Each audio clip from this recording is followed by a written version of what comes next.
les intelligences artificielles savent déjà parfaitement détecter les émotions. Elles peuvent savoir si nous sommes stressés, si nous sommes joyeux, en fonction du mouvement des lèvres, de l'éclat dans nos yeux, etc. Ça, elles peuvent parfaitement le faire parce qu'elles se sont entraînées sur des quantités absolument indécentes de données, souvent grâce aux réseaux sociaux.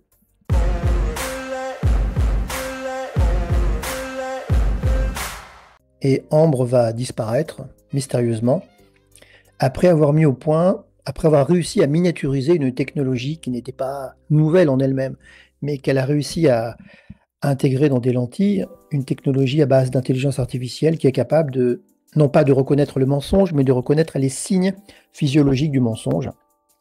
Une science qui aujourd'hui a fait d'énormes progrès et que l'Union européenne a testé elle-même d'ailleurs dans son agence Frontex pour détecter des terroristes parmi les migrants qui candidataient pour s'installer en Europe.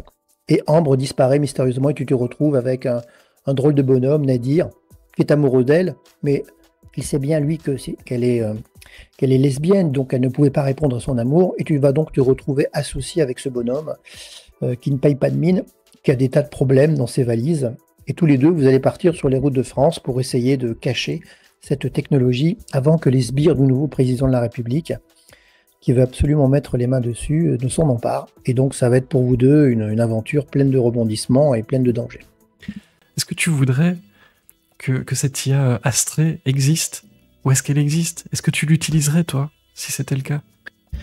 Alors, bon, d'abord, est-ce qu'elle existe? Alors, elle n'existe pas encore, même si comme souvent dans mes romans, à la fin du roman, il y a tout un passage qui s'appelle les notes de l'auteur, je ne sais pas si on voit bien, et en fait, je fais la liste de tout un tas de sociétés, d'agences, de services de police, de renseignement, qui utilisent déjà des détecteurs de mensonges à base d'intelligence artificielle pour observer des micro-mouvements du visage, des micro-mouvements des rétines, et donc tenter de détecter la manifestation du mensonge. Alors, ça ne marche pas à 100%, il y a des faux positifs, il y a une marge d'erreur qui est encore assez importante, mais on arrive dans certains cas à près de 70% de réussite, ce qui est déjà tout à fait considérable, mais ce qui n'est pas assez pour qu'on puisse labelliser ces technologies au niveau judiciaire, par exemple. Il faudrait quasiment du 100% pour que ça fonctionne. Il faut expliquer qu'il existe déjà des détecteurs de mensonges utilisés par les services de renseignement, comme par exemple le fameux détecteur de mensonges qui détecte des mouvements, je crois que c'est des mouvements cardiaques, la transpiration, etc., avec des lanières sur les avant-bras. On voit ça dans les films.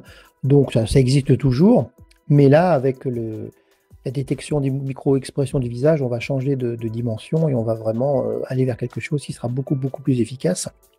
En fait, c'est quelque chose qui devrait arriver normalement d'ici à peu près, je pense, moins de 10 ans, très nettement.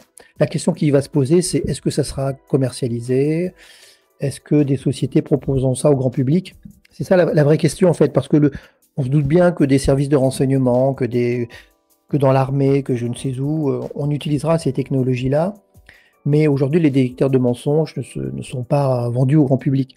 Donc, la question du livre, c'est de dire que évidemment, si un jour il y a un pouvoir politique un petit peu autoritaire qui s'annonce, il sera tenté par ces technologies-là parce que ça lui permettra de triompher dans les débats télévisés en sachant si son adversaire politique est en train de mentir au moment où il dit quelque chose, par exemple. Ça lui permettra de parler avec ses électeurs et de savoir qu'est-ce qu'ils pensent vraiment de lui, et surtout ses associés. Ça lui permettra de faire des purges autour de lui et de faire régner une sorte de terreur. Mais la question, c'est est-ce que ça sera rendu public, comme un peu les Google Glass qu'on avait essayé de vendre à une époque.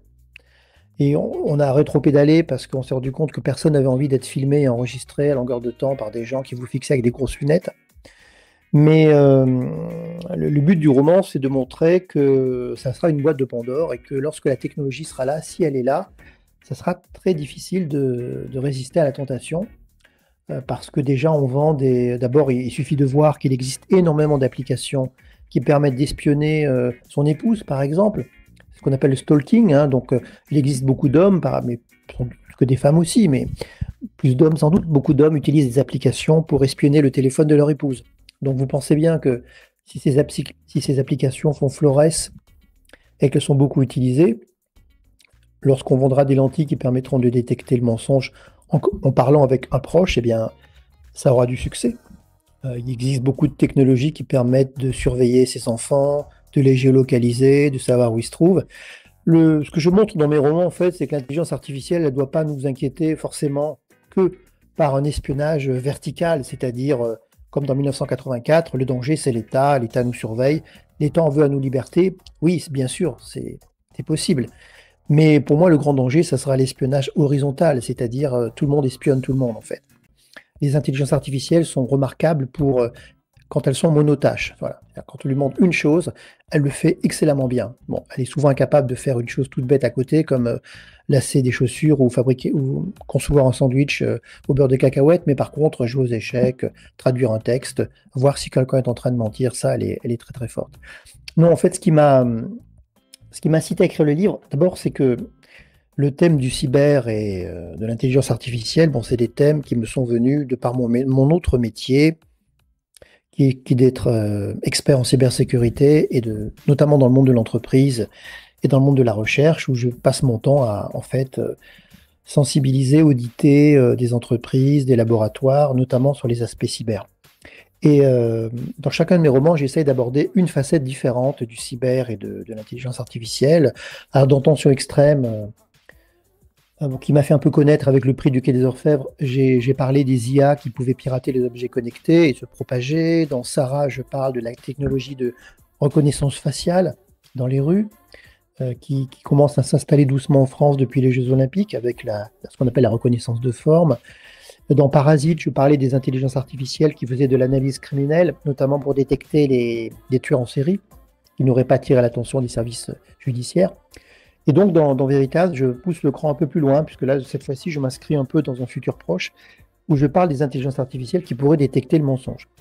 En fait, ça me semble la suite logique, d'une part parce que les intelligences artificielles savent déjà parfaitement détecter les émotions. Elles peuvent savoir si nous sommes stressés, si nous sommes joyeux, en fonction du mouvement des lèvres, de l'éclat dans nos yeux, etc. Ça, elles peuvent parfaitement le faire parce qu'elles se sont entraînées sur des quantités absolument indécentes de données, souvent grâce aux réseaux sociaux. Et donc, elles sont très fortes là-dessus. Elles savent reconnaître les signes de l'endormissement, par exemple. Il y a des classes en Chine où on les utilise pour détecter les élèves qui s'endorment. Et elles sont très très fortes aussi pour détecter les signes de l'ébriété. Voilà. Quand on est ivre, eh bien, on a un comportement bizarre. Certaines sociétés, pas très sympathiques, prétendent que leurs algorithmes peuvent détecter l'homosexualité, par exemple, à la démarche d'une personne. Alors là, on se pince un peu, on a l'impression qu'on est dans la cage aux folles, que tous les gens qui vont boire une tasse de thé avec le petit doigt relevé sont des homosexuels, donc l'intelligence artificielle est capable de le reconnaître. Bon, c'est c'est pas très sérieux, mais bon, il y a des technologies qui prétendent pouvoir le faire. Et donc la suite logique, c'est qu'à partir du moment où on peut parfaitement reconnaître une émotion, pourquoi on ne pourrait pas reconnaître un mensonge, puisque le mensonge est une forme d'expression.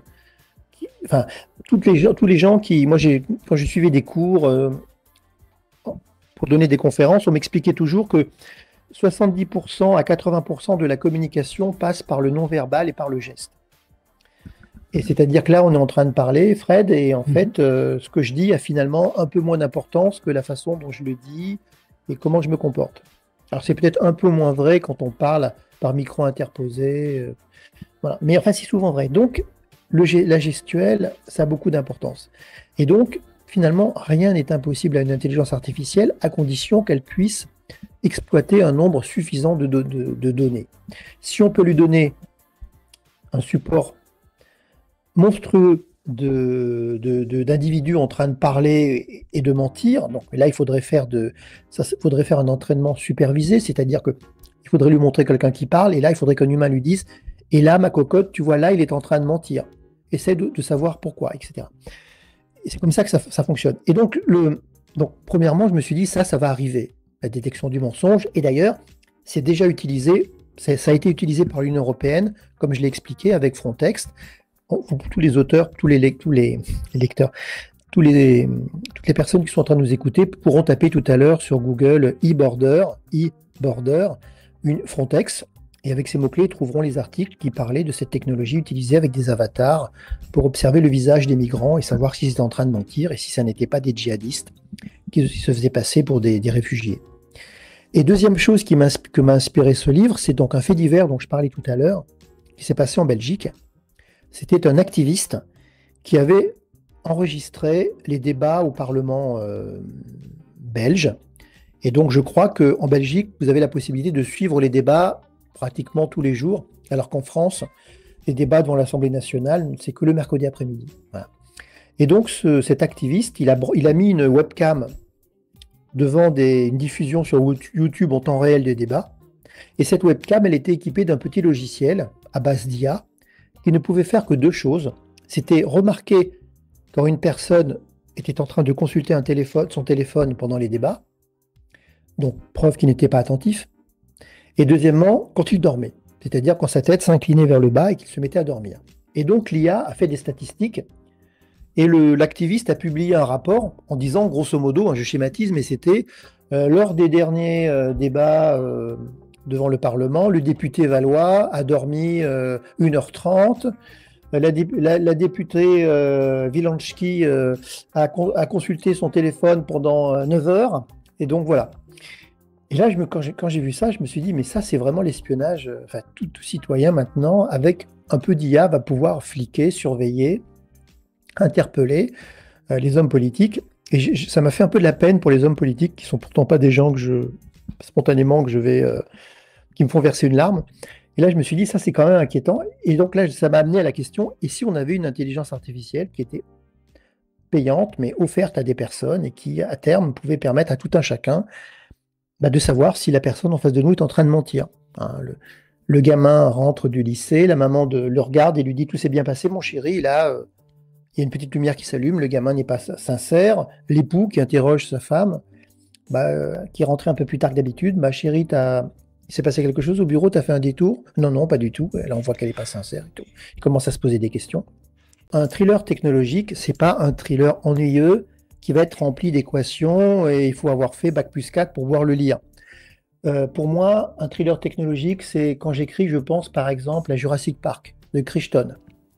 Dans Jurassic Park, il y a 2% de l'histoire qui est consacrée à expliquer techniquement comment on a pu faire revivre des dinosaures avec l'ADN, mais sinon, le reste du bouquin, c'est la course-poursuite pour s'enfuir du parc sans se faire boulotter par des T-Rex. C'est l'heure du repas. Voilà, c'est un peu comme dans la série Urgence.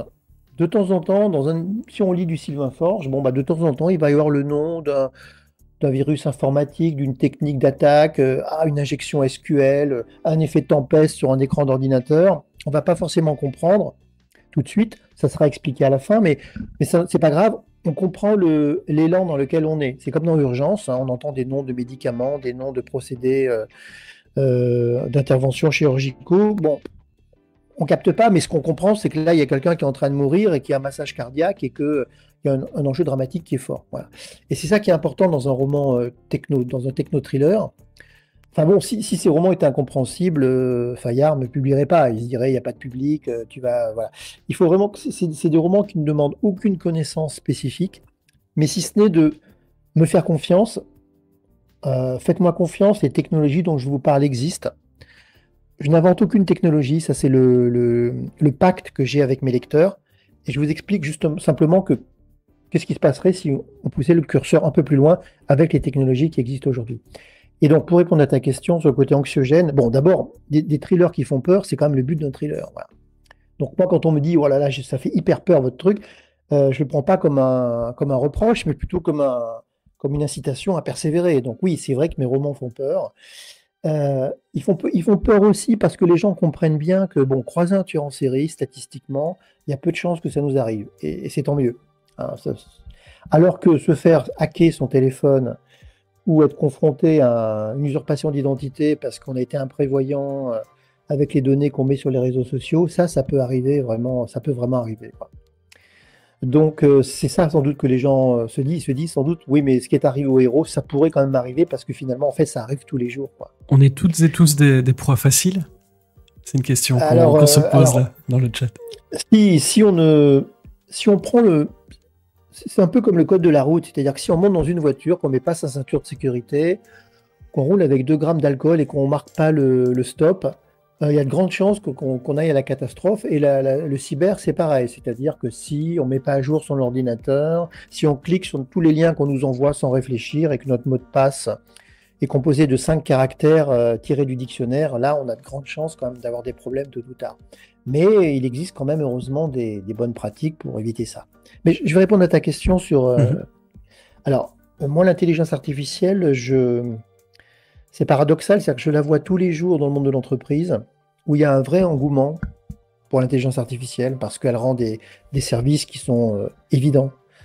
Je vais prendre un exemple un peu technique que je vois tous les jours, c'est par exemple la maintenance prédictive. On a une chaîne de montage, par exemple un Airbus qui va fabriquer le museau de l'A320, et on a plein de pièces qui vont s'imbriquer, c'est beaucoup d'ingénierie, c'est beaucoup de sous-traitants qui doivent travailler de concert, et l'intelligence artificielle est capable de prédire les ruptures, les points d'usure des pièces, et elle est capable de tout mémoriser, de dire à un ingénieur, lundi matin, il va falloir changer telle pièce et telle pièce, sinon on rentre dans une zone de rupture et de casse. Alors qu'avant, tout ça était marqué dans des cahiers, et on attendait un peu la panne pour changer la pièce.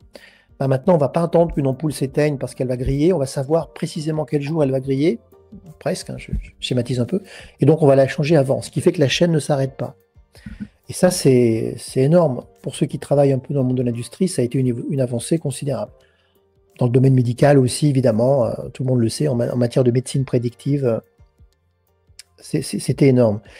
Mais sinon, par ailleurs, moi, je suis effectivement très inquiet des avancées exponentielles de l'intelligence artificielle. Je m'en fais pas mystère. Je collabore maintenant activement avec une association qui s'appelle le CESIA, le Centre pour la sécurité de l'IA, qui est une association non lucrative qui est associée avec un certain nombre d'organismes comme l'Institut Montaigne, comme la CNIL, etc.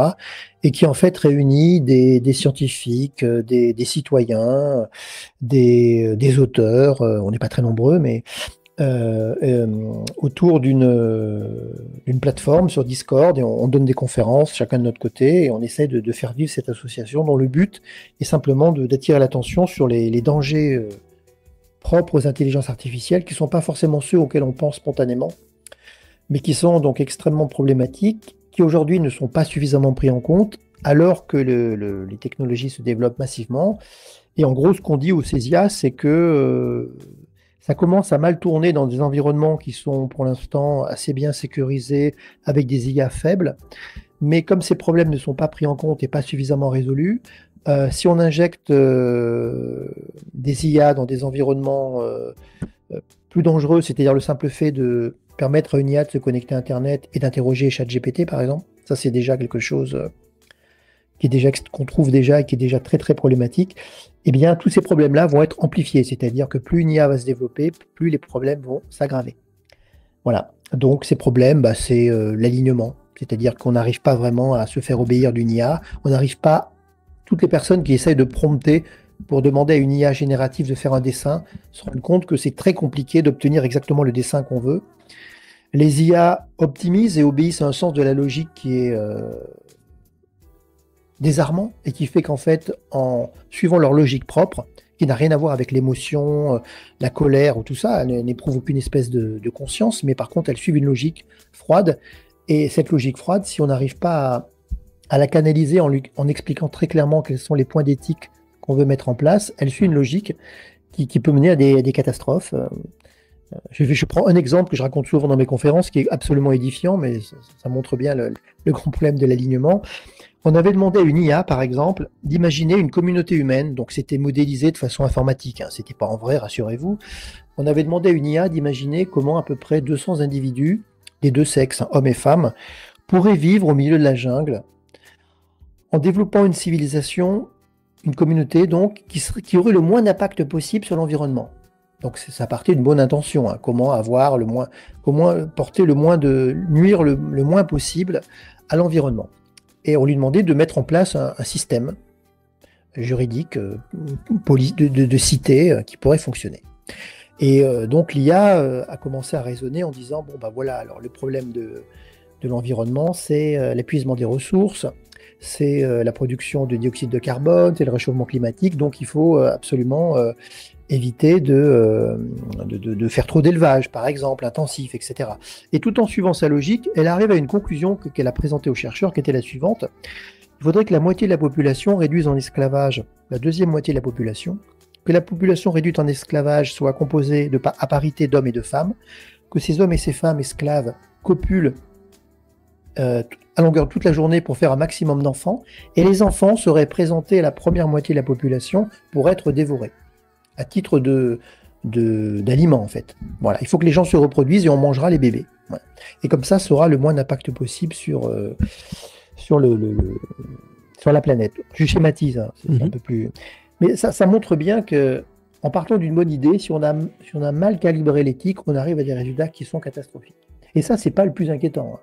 Après, vous avez les comportements émergents, par exemple. C'est-à-dire que des IA qui sont extraordinairement peu développés, des IA qui sont au niveau de la bactérie, par exemple. On sait que les bactéries, donc l'être le plus frustre qui soit en termes de neuronal, si vous voulez, hein, la bactérie, elle a spontanément des comportements naturels qui sont, par exemple, j'évite un prédateur qui peut être, par exemple, une enzyme qui peut tenter de lui nuire ou un globule blanc, ce que vous voulez. J'essaie de me tenir à distance des prédateurs. Je me reproduis avec mes congénères. Éventuellement, je m'auto-reproduis. Et éventuellement, si je me sens menacé, je fais le mort. Je ne bouge plus. Ça, les bactéries font ça naturellement. Eh bien, on a découvert que lorsqu'on crée des IA bactéries, elles avaient elles aussi spontanément ces trois comportements. Et qu'une IA bactérie puisse spontanément faire le mort lorsqu'elles se sont observées, ça veut dire que si on crée une IA plus puissante et qu'on commence à mettre en place des dispositifs de surveillance type antivirus, elle sera capable de se cacher ou de faire la morte pour laisser passer la surveillance et continuer ses petites activités. Et ça a été démontré dans des études.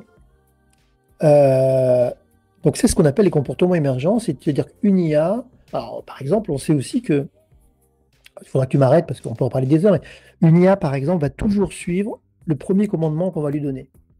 On lui donne un commandement, par exemple, tu dois optimiser tes ressources pour produire, je sais pas moi, des objets, diminuer le temps de transport, soit le plus efficace possible. Et pour y arriver, tu dois pouvoir disposer, tu peux jouir de toutes les compétences qu'on te donne. Et bien sûr, elle ne s'arrête jamais, elle peut travailler jour et nuit, elle n'est pas syndiquée, etc.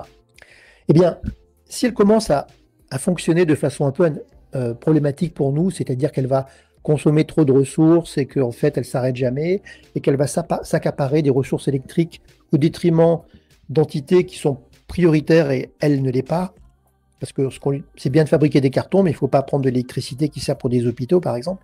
Eh bien, on va rétro-pédaler et on va lui donner, on va faire un patch correctif, comme on dit en cybersécurité. On va revenir vers elle, on va lui dire oui, bon, c'est très bien ce que tu fais, mais en fait, non, tu ne vas pas faire exactement comme ça, tu ne pourras pas accéder à ça. Eh bien, ce qu'elle fait, c'est que dans un nombre significatif de cas, elle va dire oui, pas de problème, mais en fait, en sourdine, elle continue de suivre sa première mission. Parce que sa première mission, c'est d'atteindre un but, et que si après elle a un ordre contraire, l'ordre contraire étant en fait un ordre parasite, elle suit la mission première. C'est exactement comme un commandant de sous-marin nucléaire qui a reçu l'ordre du président Macron d'envoyer un missile sur le Kremlin et qui reçoit un contre-ordre après. L'ordre du commandant du sous-marin, c'est d'obéir à la première injonction et de ne pas tenir compte de l'injonction seconde. Et donc ce problème n'est pas résolu aujourd'hui. Donc, et on pourra en parler d'autres, mais c'est vrai, on voit déjà que c'est déjà extraordinairement problématique. Parce que une simple IA très rudimentaire qui peut parler avec ChatGPT, c'est-à-dire qu'en fait, elle peut lui dire à chaque fois je voudrais faire ceci, comment dois-je m'y prendre? ChatGPT lui répond. Et si en plus elle peut se connecter à Internet, eh bien, on a déjà une entité qui est capable de faire toutes sortes de dégâts. Dans l'esprit de beaucoup de personnes, technologie égale masculin. Et dans Veritas, et ça, moi j'ai bien aimé, c'est que on croise Ambre, on croise Déborah, à qui on a pitché le livre tout à l'heure. C'est une manière de casser les clichés, ça aussi, un petit peu.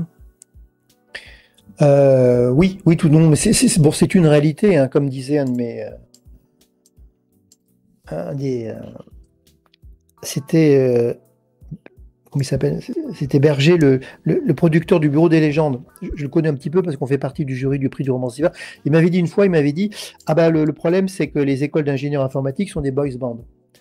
C'est vrai qu'aujourd'hui, ça reste quand même encore beaucoup un univers masculin. Bon, il y a beaucoup d'univers masculins, mais celui-là l'est particulièrement. Quand je fais des interventions dans des écoles, dans des facultés de sciences ou dans des écoles d'ingénieurs, il y a quand même beaucoup de garçons, même si les femmes ne sont pas absentes. Ça pose un problème quand même très très important, qui est que alors la plupart des gens qui codent des IA sont des hommes. En général, ce sont des IA qui ont des prénoms féminins, qui, lorsqu'elles sont incarnées sous forme holographique ou sous forme d'image, sont souvent des très jolies femmes avec du sex appeal. Et si on confie à des hommes le fait de coder des IA, ça veut dire qu'on va demander à des hommes de fabriquer des algorithmes qui demain vont diriger nos vies. C'est ça en fait ce qui se passe. Et donc si ce sont des hommes qui fabriquent les algorithmes, bah, ce seront des algorithmes qui auront des biais, qui seront forcément des biais masculinistes, d'une certaine façon, pour employer un mot qui peut-être employé à tort et à travers. Donc il faut absolument que les femmes codent, parce que toutes les victoires, tous les acquis qu'elles ont obtenus dans la société, dans le monde réel, elles risquent de les perdre dans le cyberespace, en fait, à travers les algorithmes. Et ça, c'est quelque chose de réel. On a déjà vu des cas d'intelligence artificielle qui étaient utilisés par des DRH pour faire passer des entretiens et qui avaient tendance à recaler les femmes. Les hommes de couleur aussi, mais les femmes aussi. Donc, parce qu'elles étaient entraînées sur des bases de données qui étaient plutôt hétérosexuelles, blanches, masculines. Donc, c'est un vrai sujet, voilà. Et il faut que dans les écoles, il faut que dans les universités, il faut qu'on incite vraiment les femmes à coder. Elles le font tout aussi bien que les hommes, il n'y a aucun problème là-dessus, mais c'est un vrai sujet de société. Parce que s'il n'y a que les garçons qui codent, eh bien, ils vont naturellement, sans penser à mal, mais reproduire des biais qui risquent de porter préjudice à la moitié de la population. Pourquoi as-tu choisi de faire passer l'extrême droite au pouvoir dans ce roman? Parce que c'est pas anodin, ça c'est sûr. Eh bien parce que je voulais qu'il y ait un électrochoc dans le pays, avec une sorte de changement de perspective qui soit un peu radical. Alors j'aurais pu faire passer l'extrême gauche, mais ça me semblait moins crédible d'un point de vue électoral. Peut-être que je vais me fâcher avec des lecteurs qui sont mélenchonistes et qui me disent « Mais de quel droit il dit ça ?» Bon, enfin, c'est juste une impression, voilà. C'est pas un jugement, c'est pas... voilà, je voulais qu'il y ait un... Bon, d'abord, c'est probable que l'extrême droite arrive au pouvoir, mais je voulais qu'il y ait un électrochoc et que dans ce bouleversement, il y ait apparaisse un homme fort qui veuille un peu renverser la table et utiliser un peu tous les moyens dont il dispose pour amener sa politique, un peu comme Trump, un homme fort qui dirait, voilà, je me suis fait élire sur un programme et je vais appliquer le programme.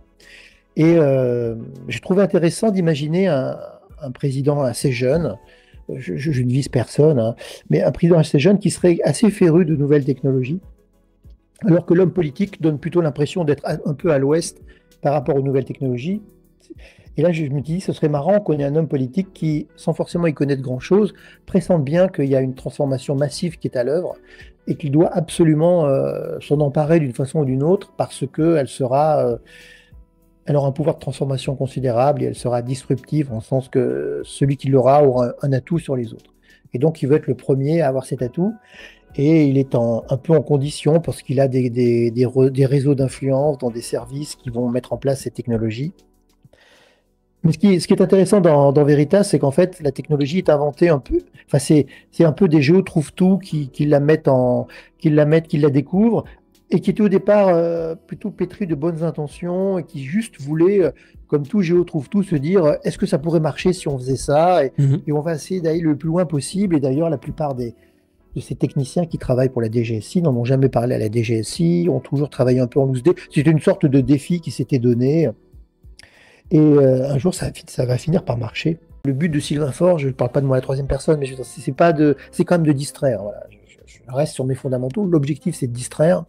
Mais c'est vrai que j'aime bien toujours m'emparer d'un sujet, non pas pour imposer ma thèse, mais le but, c'est je pense que ce qu'il faut dans un bouquin, c'est que chaque personnage ait un point de vue différent, l'antagoniste, le protagoniste, les alliés, etc. Et que tous ces points de vue se croisent, un peu comme dans une série, un peu comme par exemple dans la série Sur écoute qui parlait du trafic de drogue à Baltimore, où on voit dans la première saison comment réagissent les policiers, dans la deuxième saison comment réagissent les dockers, dans la troisième les médias, l'éducation nationale, etc. Et à la fin, le spectateur se fait sa propre opinion, quoi.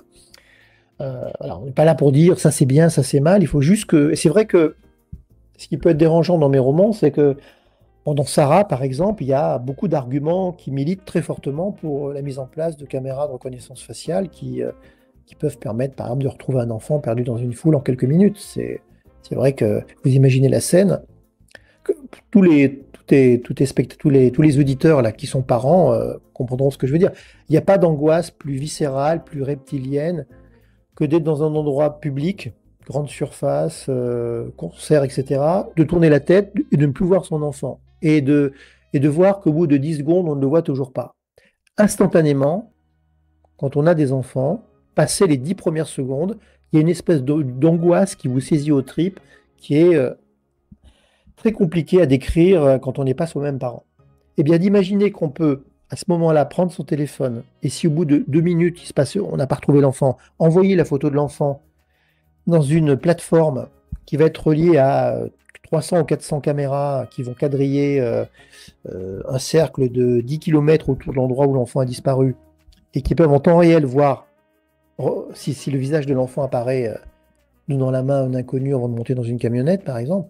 Bah là, vous savez, c'est compliqué en tant que parent de dire non, je suis contre cette technologie. Qui serait contre le fait d'installer des caméras de reconnaissance faciale ou de reconnaissance de forme qui pourraient détecter des personnes Alzheimer ou qui s'évaderaient entre guillemets d'un EHPAD et qui se rapprocheraient d'une quatre-voies au risque de se faire écraser. Et d'ailleurs, ce qui est piquant, c'est que quand on commence à réfléchir à la façon dont ces technologies pourraient infuser dans le quotidien, souvent on est rattrapé par le quotidien. Dans Sarah, j'avais imaginé que le pont de Cheviré, qui est un très grand pont qui enjambe la Loire à l'ouest de Nantes, serait un jour équipé de ces caméras de reconnaissance faciale, parce qu'il se trouve qu'il y a malheureusement un problème sur ce pont, c'est qu'il y a des gens qui se jettent du haut du pont dans la Loire et qui se suicident. Il y a des cas réguliers.